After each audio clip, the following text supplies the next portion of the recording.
Halo sobat, salam jumpa lagi. Melanjutkan kisah Nogososro dan Sabu Inten untuk sobat semua. Dalam kesempatan ini mengambil episode pertempuran di Banyu Biru. Selamat menikmati. Salam budaya.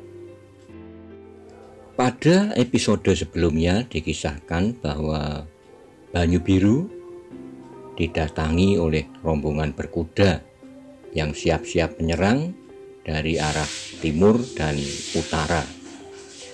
Untuk itu, Gajah Suro menyiapkan anak buahnya untuk mengamankan daerah Banyu Biru.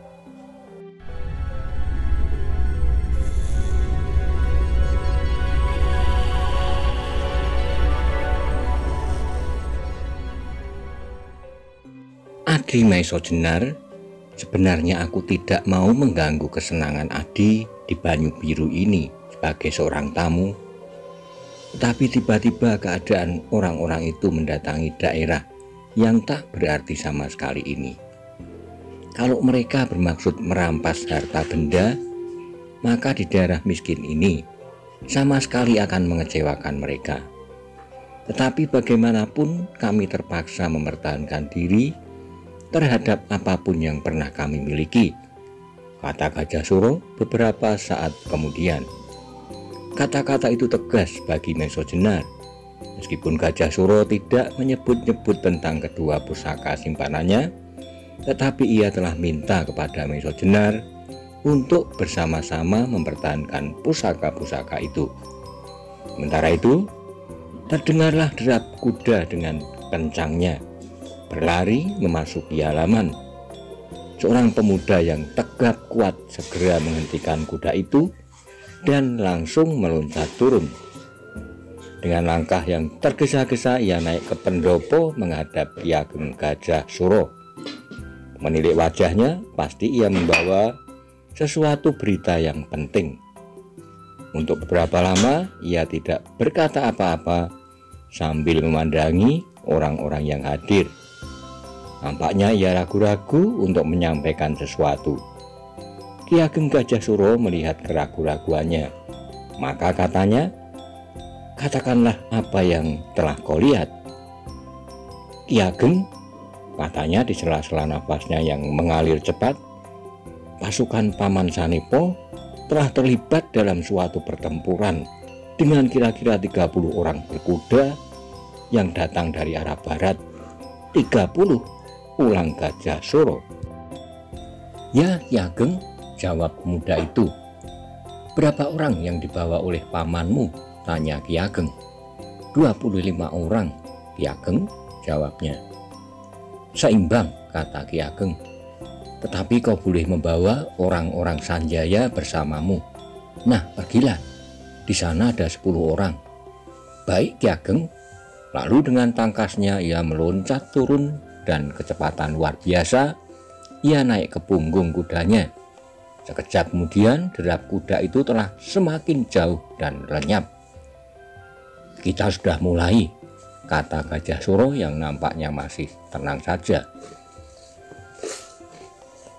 Kakang Wonomerto, sambung Gajah Suro, suruhlah membunyikan tanda bahaya supaya orang-orang kita di segenap arah mempersiapkan diri dan mengerti bahwa di salah satu sudut kota ini telah terjadi bentrokan.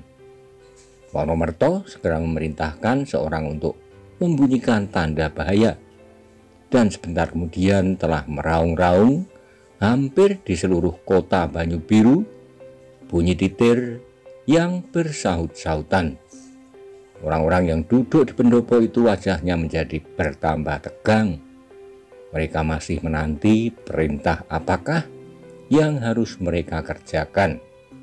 Tetapi Ki Ageng Gajah Suro sendiri dapat melakukan tugasnya dengan tenang dan tidak tergesa-gesa. Pada saat itu gelap malam telah mulai turun. Batang-batang pohon di halaman menjadi semakin kabur diselubungi oleh kehitaman malam yang bertambah pekat.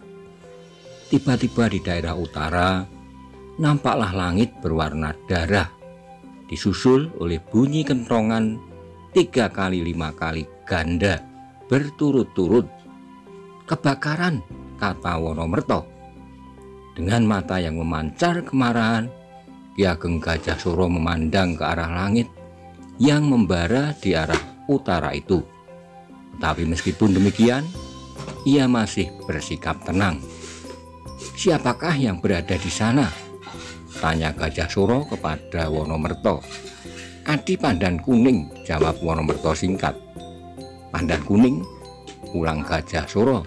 "Ya, kalau begitu mereka pasti terdiri dari orang-orang pilihan pula, sehingga di hadapan Paman Pandan Kuning mereka berhasil membakar rumah," kata Gajah Suro hampir bergumam. "Paman," kata Gajah Suro kemudian, "suruh seseorang sediakan kuda-kuda kami." Meskipun kata-kata itu diucapkan dengan perlahan-lahan, tetapi artinya adalah besar sekali.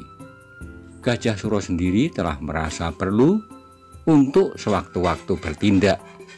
Menurut perhitungannya, orang-orang yang mendatangi Banyu Biru itu pasti terdiri dari orang-orang yang tak dapat direndahkan. Wonomerto tidak lagi mau membuang waktu, maka segera diperintahkan seseorang untuk menyiapkan kuda-kuda mereka. Berbareng dengan itu, Ki Ageng Lembu Suro pun telah memerintahkan orangnya untuk mempersiapkan kuda-kuda mereka pula. Saat orang-orang itu menyiapkan kuda di halaman, muncullah di antara mereka Aryo dengan 2 ekor kuda di tangannya. Seekor berwarna hitam mengkilat dan yang seekor lagi berwarna abu-abu. "Inilah kuda paman," teriaknya kepada Maiso Jenar. Maiso Jenar terkejut melihat Aryo hadir dalam kesibukan itu. "Kau mau kemana, Aryo?" tanya Maiso Jenar. "Aku ikut paman ke tempat kebakaran itu," jawabnya. "Aryo," potong Gajah Suro, "kau jangan menambahi kesibukanku dan pamanmu. Masuklah ke dalam. Kalau kau mau pergi juga, seterusnya aku tak mau mengajari kau sama sekali." Aryo memandang ayahnya dengan penuh kecewa, tetapi ia sama sekali tidak berani membantah, sebab dalam saat-saat yang demikian, ayahnya memang dapat bertindak agak keras terhadapnya. Sementara itu, keributan semakin menjadi-jadi. Orang-orang Banyu Biru adalah orang-orang yang cukup terlatih di bawah pimpinan Gajah Suro. Karena itu, di beberapa tempat yang juga timbul pertempuran-pertempuran, Laskar Banyu Biru segera dapat menguasai keadaan. Tetapi di bagian barat dan utara, ternyata kekuatan mereka tak dapat dianggap ringan. Di pendopo, Ki Ageng Gajah Suro beberapa kali menerima penghubung-penghubung dari daerah pertempuran, dan dengan cermatnya ia memberikan perintah dan petunjuk-petunjuk. Tetapi tiba-tiba orang-orang yang berada di pendopo itu bersama-sama digetarkan oleh bunyi kentongan 2323 dari arah utara, sedangkan api nampak semakin menjalar ke beberapa arah. Mendengar bunyi kentongan itu, kemarahan Gajah Suro tak dapat dikendalikan lagi. Bunyi kentong 2323 mempunyai arti yang sama sekali tidak menyenangkan. Tanda itu mengatakan bahwa Laskar Banyu Biru terdesak hebat. Dengan gigi yang terkatup rapat, Gajah Suro terloncat dari duduknya. "Setan manakah yang mencoba mengganggu ketentraman Banyu Biru?" katanya geram. "Paman Wonomerto," kata Gajah Suro kepada Wonomerto, "aku akan pergi ke tempat itu. Rupanya kekuatan lawan dipusatkan di sana. Berilah tanda supaya sebagian dari pasukan cadangan dikerahkan ke utara." Segera Wonomerto memerintahkan memukul kentongan 2424 berturut-turut. Bersama dengan itu, Gajah Suro meloncat ke atas kudanya. "Adi Lembu Suro dan Maiso Jenar, marilah kita lihat daerah itu," katanya. Maiso Jenar nampak ragu sebentar. Kalau mereka seluruhnya meninggalkan tempat itu, lalu bagaimana dengan keris yang disimpan oleh Gajah Suro? Rupanya keraguan-raguan itu diketahui oleh Gajah Suro. Tak seorang pun yang akan dapat mengalahkan Paman Pandan Kuning kalau bukan orang yang luar biasa hebatnya. Jadi menurut perhitunganku, pimpinan dari gerombolan itu berada di sana. Biarlah rumah ini aku serahkan kepada Paman Wonomerto dan Paman Sawung-Rono. Aku percaya kepada paman berdua dengan beberapa orang pasukannya. Berilah aku tanda kalau keadaan memaksa. Ingat paman, tak seorang pun boleh menginjakkan kakinya di halaman rumah ini. Baik anak mas, aku akan menjaganya, jawab Wonomerto. Siapa yang di halaman belakang? Tanya Gajah Suro. Panjawi dengan laskarnya, jawab Wonomerto. Bagus, aku percaya pula pada anak muda itu. Kelak ia pasti menjadi seorang prajurit pilihan. Nah paman, aku akan berangkat. Sekejap kemudian Gajah Suro mendera kudanya dan lari dengan kencangnya. Lembu Suro dengan beberapa pengiringnya segera menyusul, dan yang paling belakang adalah Maiso Jenar dengan kuda abu-abu yang dibawakan oleh Aryo tadi. Maka segera iring-iringan itu meluncur seperti angin ke arah tempat kebakaran di sebelah utara Banyu Biru, di kaki bukit Telomoyo. Dari tempat yang agak tinggi di luar halaman, mereka dapat melihat dengan jelas api yang berkobar-kobar di beberapa tempat. Melihat nyala api itu, hati Gajah Suro menjadi semakin panas. Ia memacu kudanya lebih laju lagi. Kuda yang telah berlari sekuat tenaga itu, menurut perasaan Gajah Suro, seperti ular yang merambat di dedaunan. Lambat sekali. Tetapi akhirnya dengan menahan kekesalan hati, mereka sampai juga di tempat pertempuran. Dari jarak yang cukup, Gajah Suro dengan rombongannya dapat melihat arena pertempuran yang terjadi di pinggir sebuah perkampungan. Rupanya pertempuran itu telah berlangsung dengan serunya. Di kedua belah pihak telah jatuh beberapa orang korban. Ternyata pasukan-pasukan cadangan Banyu Biru yang dipimpin oleh Ki Bantaran telah tiba di tempat itu dan telah pula melibatkan diri dalam pertempuran. Dalam pengamatan yang sebentar itu, Gajah Suro melihat betapa kuatnya pihak lawan. Dilihat dari bekas-bekasnya, ternyata bahwa arena pertempuran itu telah bergeser agak jauh mendekati perkampungan. Bahkan beberapa orang dari mereka telah membakar rumah-rumah penduduk yang tak bersalah. Kemarahan hati Gajah Suro semakin menggelora. Karena itu setelah menemukan pertimbangan mengenai keseluruhan pertempuran itu, segera ia memberikan perintah. Lembu Suro, bawalah anak buahmu ke sebelah kiri, lingkari arena ini, dan kau harus dapat menguasai jalan kecil di ujung sawah itu. Kalau aku berhasil mendesak mereka, usahakan jangan dibiarkan mereka lolos. Aku ingin tahu siapa mereka. Bawalah beberapa orang bersamamu. Baik kakang, jawab Lembu Suro. Setelah itu, ia pun segera pergi ke tempat yang telah ditentukan. Ia melingkar, menyusup perkampungan itu, kemudian muncul kembali menuju ke jalan kecil di ujung sawah.